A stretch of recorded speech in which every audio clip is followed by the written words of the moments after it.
Well, heart is a complex structure. We think of it as one organ, but essentially it's a muscle pump. It has valves inside, it has the pipes that provide nourishment to the heart muscle, and it also has a very intricate electrical system. Unfortunately, we don't have any single investigation that gives us complete answers about all aspects of the heart.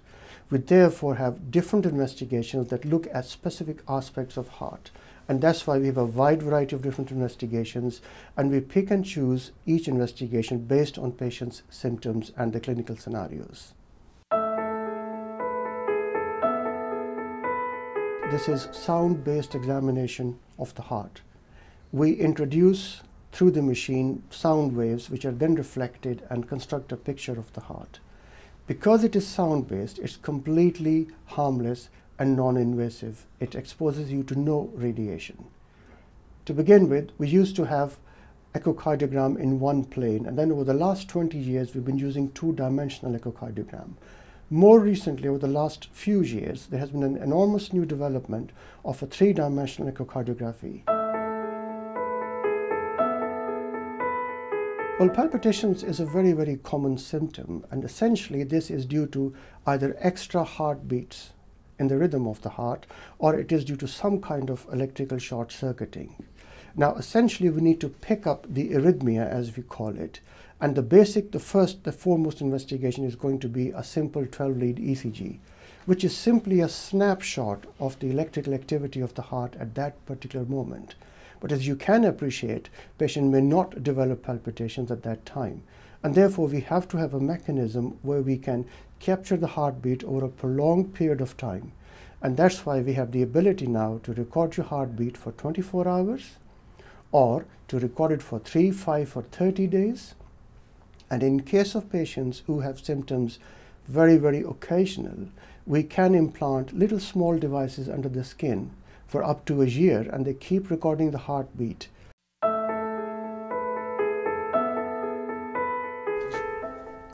The second essential investigation that a patient with palpitation will require is the echocardiogram, which is based on echocardiography, essentially sound-based examination of the heart.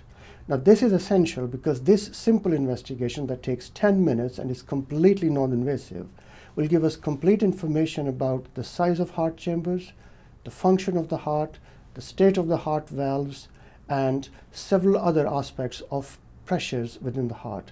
And this is the key to finding an underlying heart problem. For example, palpitations with a structurally and functionally a normal heart are by far and large benign. So we've got no concerns about them.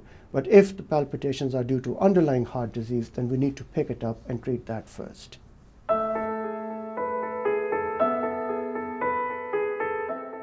Well, breathlessness can be multifactorial, but in general, people can get breathless either due to lung disease or heart disease. And if you do suspect heart disease, then echocardiogram, the ultrasound-based scan, is the first starting point. It's not always possible to get very clear pictures from the surface echocardiogram, and therefore sometimes we inject certain agents in the arm, in the vein, which brightens up the heart, and that is called as contrast echocardiography. If sometimes that again doesn't give us enough information, we move on to the next level, which is a slightly more complex investigation called a transesophageal echocardiogram. Essentially what it means is we ask the patient to swallow a small probe, and we look at the heart from behind, from the food pipe, and we get very, very clear pictures. We fortunately now, we are one of the centers in the country where we have three-dimensional transesophageal echocardiography available in the country, and that gives us very precise information, particularly about the heart valves. Every chest pain has to be taken seriously, and it is true that there are many other causes of chest pain like simple muscle cramp, but we're always concerned in case it is the heart, because amongst all the other causes of chest pain, the most important bit and the dangerous bit is the heart. In general, investigations for heart chest pain, what we call as angina, which is due to lack of blood supply to the heart muscle, they fall into two broader categories. We have anatomical test and we have functional tests. Anatomical tests enable us to look at the anatomy of the heart vessels, the pipes that bring nourishment to the heart muscle. It tells us how many pipes, whether they are beginning to develop any furring, whether there's early plaque deposition. Those are the anatomical tests. The functional tests evaluate the amount of blood flow into the heart muscle and the effect of furring up of your pipes on the function of the heart.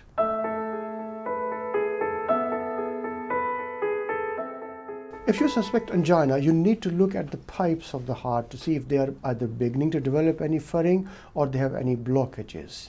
Now, to do that, there are broadly speaking two ways of achieving the same goal. One is that you perform invasive coronary angiography, and the other is you perform a CT scan based non-invasive coronary angiography.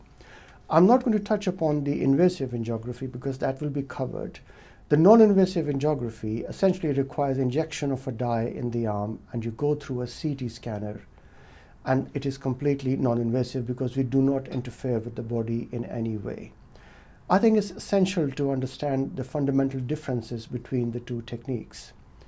I want to clarify that both of these techniques expose patients to radiation. However, the dose of radiation given in a non-invasive CT is less than half of that of the invasive angiography. Secondly, of course, non-invasive CT angiography does not give you any kind of risk of invasive complications. The third and important aspect is that CT scan enables you to look at early developing atheromas or areas of furring up which cannot be seen through invasive coronary angiography. So based on these factors, what the national guidelines now dictate is that people who are low to intermediate risk of developing heart disease, or suspicion is low or intermediate, should go through the non-invasive CT scan. And if you suspect that someone has a high risk of having significant disease, then you should perform invasive coronary angiography.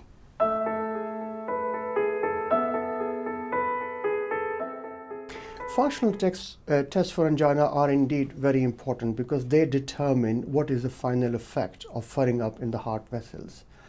In general, there are three kinds of tests that are used. One is the good old treadmill exercise test. One is what we call it as a stress echo, which I'll explain in a while, and one is a nuclear perfusion scan.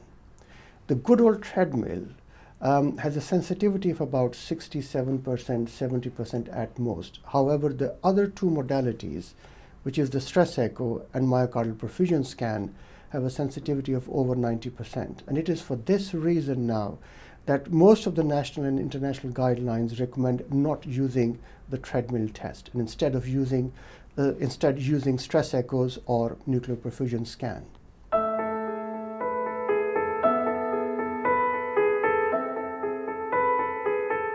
It's a test where we stress the heart out one way or the other and then take images of the heart through an ultrasound, which is an echo scanner, to see what is the performance of the heart under stress.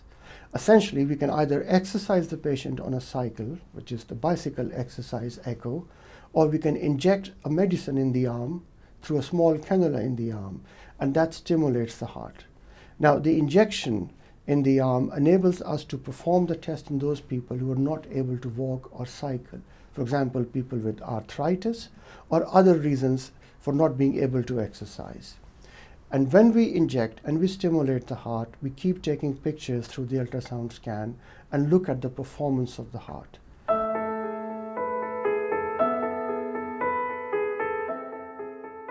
A nuclear perfusion scan is again part of the family of functional tests of the heart. It is done on very similar principles to a stress echo, that we have to have a means of stressing the heart, either by exercise or by injecting a medicine in the arm. However, instead of taking pictures of the heart through an ultrasound scanner, we in fact inject some radioisotope dye, which is taken up by the heart muscle, and it is taken up by the heart muscle in proportion to the amount of blood flow. The test is usually performed in two settings, one during period of stress of the heart and one without stress on the heart, and we then compare the two images to determine if there's any element of angina. I must make it very clear that by default, the preferred choice is a stress echo because that involves no exposure to radiation. The perfusion scan is done in those patients who are not suitable for one reason or the other to undergo a stress echo instead.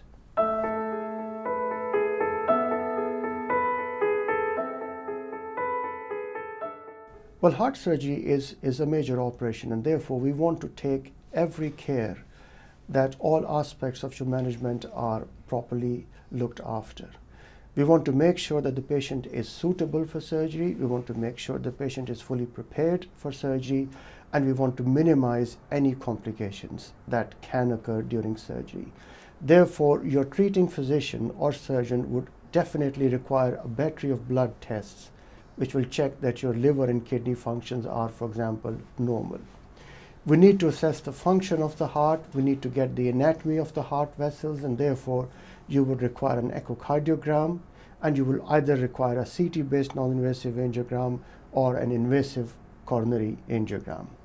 Apart from that, your lungs have to be checked. Therefore, there will be some formal lung function test, and similarly want to make sure there is no furring up in your blood vessels going to the brain so that the risk of stroke is minimized. So it's not just one investigation. There will be a battery of investigations that will be required before heart surgery.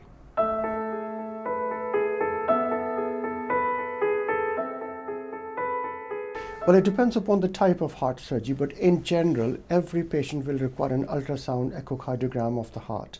It is mandatory to assess the heart function after any form of heart surgery because the long-term survival of patients depends upon the heart function, amongst a few other things.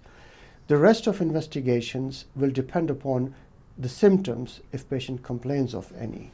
If patient complains of chest pain, we may need to look at the bypass grafts, we may need to look at the native heart vessels, and that can be done through a non-invasive CT scan or invasive angiography. If patient complains of breathlessness, then any form of echocardiography will be required. And there are several other investigations that we may resort to, but that depends upon the patient's clinical scenario after surgery.